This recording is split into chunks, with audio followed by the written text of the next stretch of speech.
একটু পাল্টাবে না, আর আপনার সম্পত্তি কোনো ক্ষতিও হবে না। তাই আমি বলছিলাম আপনার বড় ছেলেকে না দিয়ে আপনার মেজো ছেলেকে এখন দিয়ে যান, পরে না হয় বড় ভাইকে দিয়ে দিবে কিছু। হ্যাঁ হ্যাঁ, তাই ভালো। আমি বরং আমার মেজো ছেলেকেই সব দিয়ে যাব।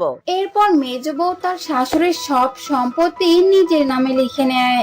এই ছোট লোকের মেয়ে, এই বাড়ি এখন আমার, তাই এই বাড়িতে থাকার তোদের কোনো অধিকার নেই। বেরিয়ে যা বলছি, বেরিয়ে যা, এই বাড়ি থেকে বেরিয়ে যা। আর কোনোদিন যেন আমি তোদের চেহারা না দেখি। এখনই আমার সামন থেকে তোরা চলে যাবি। কেন কেন আমরা এই বাড়ি থেকে বেরোবো?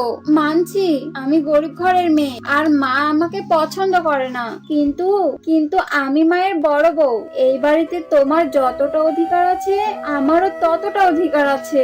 আমি এই বাড়িতেই থাকবো, কোথাও যাব না। এই বাড়ি আর পুরো সম্পত্তি আমার নামে লিখে দিয়েছে, তাই এখন এটা